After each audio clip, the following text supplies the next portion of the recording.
কেটে গেছে ভূমি অধিগ্রহণ নিয়ে জটিলতা। দ্রুত এগিয়ে চলেছে সিরাজগঞ্জের হাটি কুমরুলে ইন্টারচেঞ্জ নির্মাণ কাজ। আগামী বছর ডিসেম্বরের মধ্যেই শেষ হওয়ার আশা।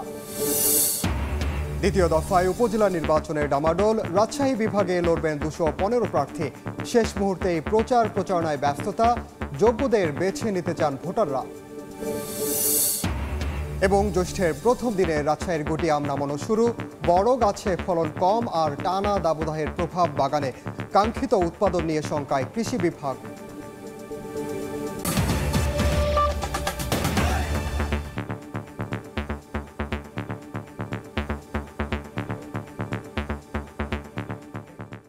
আমন্ত্রণ সময় সংবাদের নিয়মিত আয়োজন। বিভাগীয় সময়ে থাকছে সপ্তাহের 7 দিন ভিন্ন ভিন্ন বিভাগের সংবাদ নিয়ে। আজ থাকছে রাজশাহী বিভাগ, সঙ্গে আছি আমি ওমর ইনান। বঙ্গবন্ধু পশ্চিম সংযোগ মহাসড়কের সিরাজগঞ্জের হাটি কুমরুলে দ্রুত গতিতে এগিয়ে চলেছে ইন্টারচেঞ্জ নির্মাণ কাজ।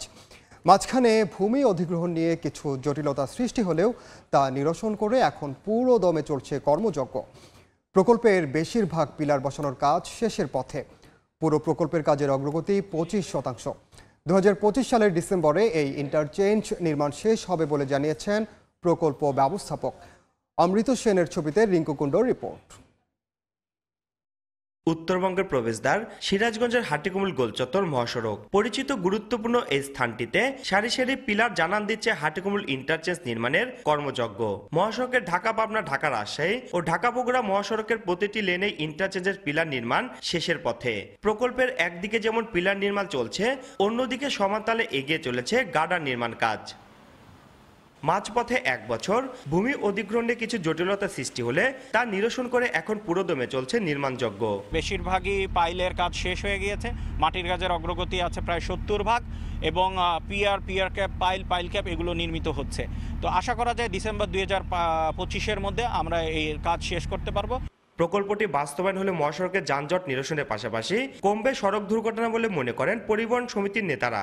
কোনো ধরনের কোনো যানজট হবে না এবং দুর্ঘটনা একদম কমে আসবে। বিশেষ করে দুটি ঈদ সহ অন্যান্য ছুটিগুলোতে মানুষ খুব সহজেই উত্তর এবং দক্ষিণ পশ্চিম অঞ্চলের জেলাগুলোতে খুব স্বল্প সময়ের মধ্যে পৌঁছাতে পারবে।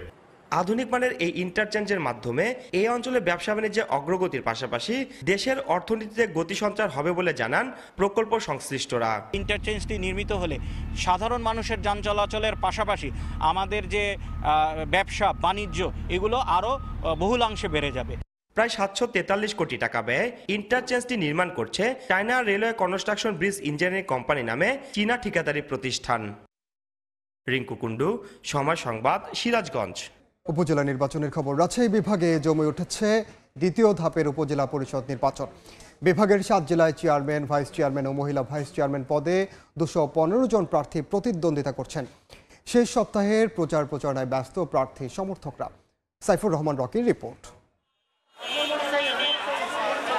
দ্বিতীয় দফা উপজেলা পরিষদ নির্বাচনের ভোট গ্রহণ আগামী 21শে মে। এই নির্বাচনে রাজশাহী বিভাগের 7 জেলায় 19টি উপজেলায় প্রতিদ্বন্দ্বিতা করছেন চেয়ারম্যান পদে 78 জন, ভাইস চেয়ারম্যান পদে 77 জন ও মহিলা ভাইস চেয়ারম্যান পদে 60 জন।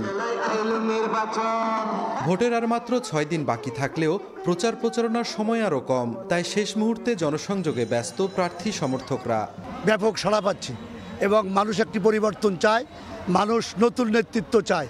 স্মার্ট বাংলাদেশ, স্মার্ট পুঠিয়া করার জন্য আমি কাজ করব ইনশাআল্লাহ। ভেবেচিন্তে পছন্দের প্রার্থীকে বাছাই করতে চান ভোটাররা। জনগণের খেদমত করবে, এটা আমাদের চাওয়া পাওয়া। যেই আসুক নির্বাচনে, যেই জয়ী হোক, পুরা সন্ত্রাস মুক্ত একটা এলাকা চাই আমরা।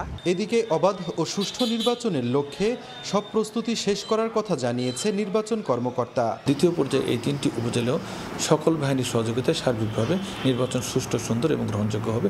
21 মে 19 উপজেলায় 1462 কেন্দ্রে ভোটাধিকার প্রয়োগ করবেন 39,89,330 জন ভোটার। সাইফুর রহমান রকি, সময় সংবাদ, রাজশাহী। প্রশাসনিক ম্যাঙ্গো ক্যালেন্ডার অনুযায়ী বাজারজাত হলো রাজশাহীরা। প্রথম ধাপে গাছ থেকে নামানো হয়েছে গুটিজাত। বাগানীরা বলছেন এবার আবহাওয়া বৈরী থাকায় ফলন কম হয়েছে। এরপরও দাম ভালো পাওয়া নিয়ে আশাবাদী তারা। হাবিবুর রহমান পাপ্পুর ছবিতে মওদুদ রানার রিপোর্ট। প্রশাসনের বেঁধে দেওয়া সময় অনুযায়ী রাজশাহীতে গাছ থেকে নামানো হচ্ছে মৌসুমের প্রথম আম। শুরুতেই নামানো হলো গুটিজাত। তবে এবছর দেরিতে মুকুল আসায় বাংলা ক্যালেন্ডার অনুযায়ী জ্যৈষ্ঠের মাঝামাঝি অর্থাৎ আরও দিন বিশেক পর থেকে মিলবে পুষ্ট ও পোক্ত রসালো আম।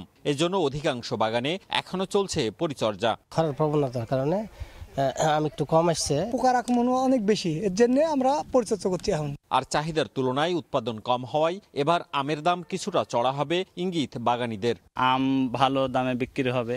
দাম ধরেন মোটামুটি 13, 14, 1500 দিবে।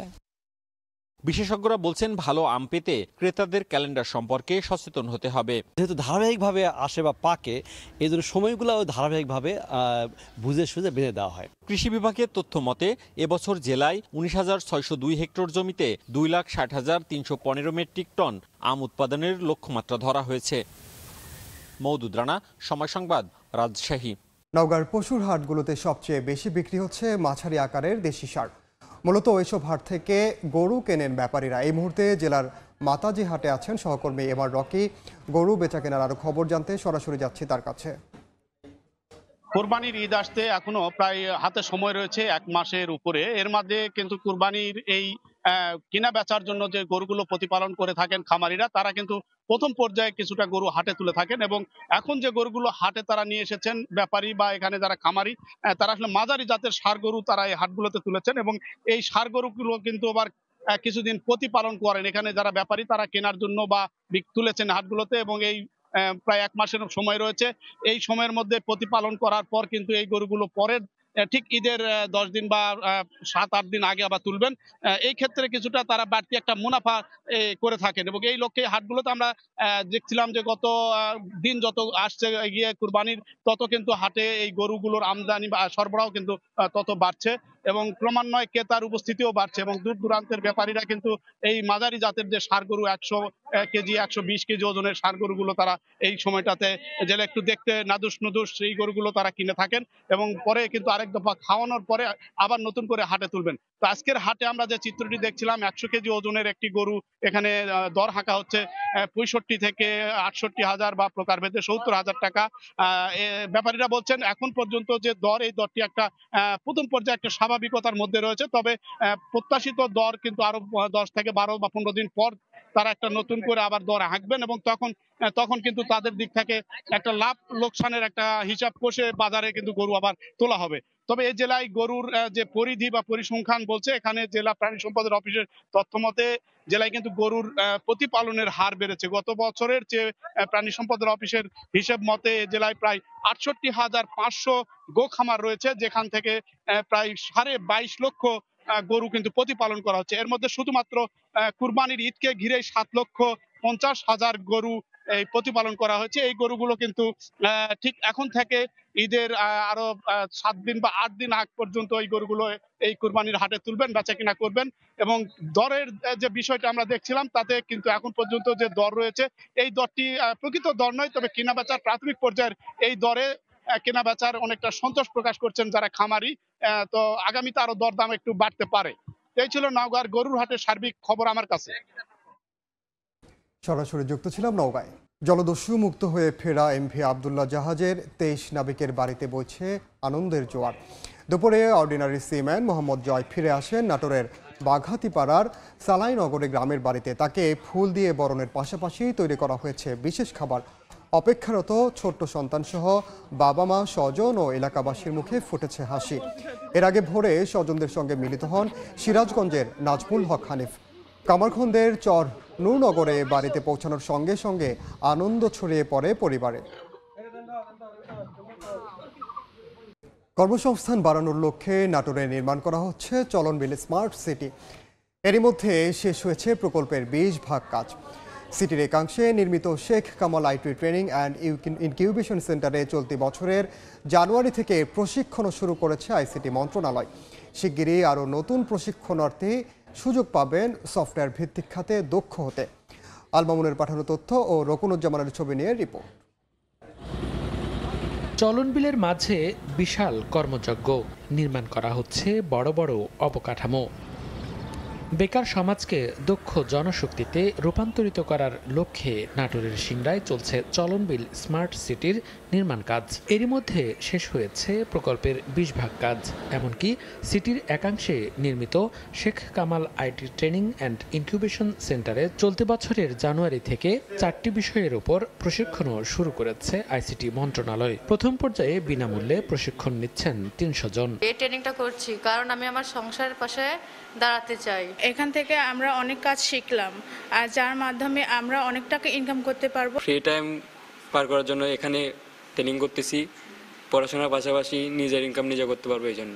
কর্মসংস্থানের সুযোগ বাড়াতে বর্তমানে Sheikh Kamal IT training and incubation সেন্টারে 1000 জনকে প্রশিক্ষণ দেওয়া সম্ভব বলে জানান সংশ্লিষ্টরা। আমি তাদেরকে গ্রাফিক্স ডিজাইনের উপরে শিক্ষাদান করতেছি, যাতে এনারা নিজেরাই স্বাবলম্বী হতে পারে। প্রথম স্টেপ চলতেছে, প্রথম স্টেপ 6 মাস শেষ হলে আবার দ্বিতীয় স্টেপ শুরু হবে।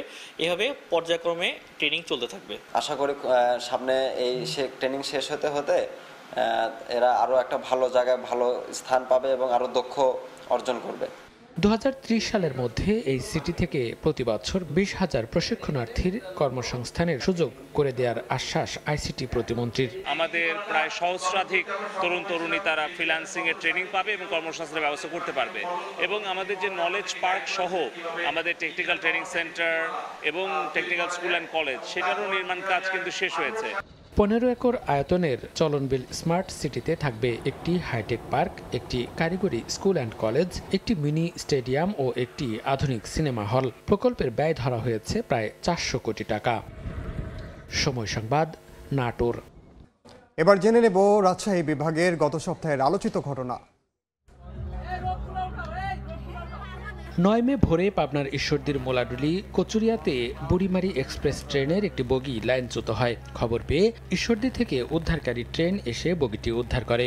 5 ঘন্টা পর আবারও ঢাকার সঙ্গে উত্তরবঙ্গের রেল যোগাযোগ চালু হয়। পরে ঘটনা তদন্তে 3 সদস্যের একটি কমিটি গঠন করা হয়। গত বছর রাজশাহী নগরীর 51টি স্কুলের প্রায় 6,500 শিক্ষার্থী বিশ্ব সাহিত্য কেন্দ্রের বই পড়া কর্মসূচিতে অংশগ্রহণ করে।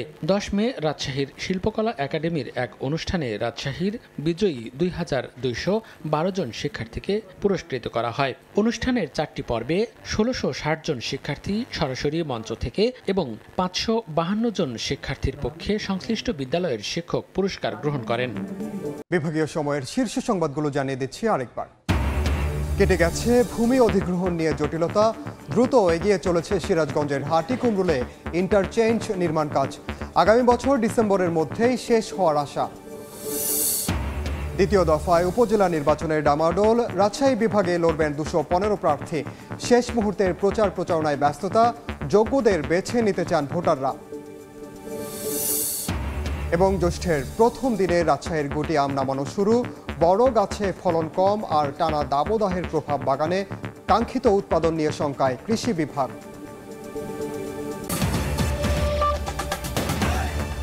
এই ছিল বিভাগীয় সময়ে। আগামীকাল থাকবো খুলনা বিভাগের আয়োজন নিয়ে।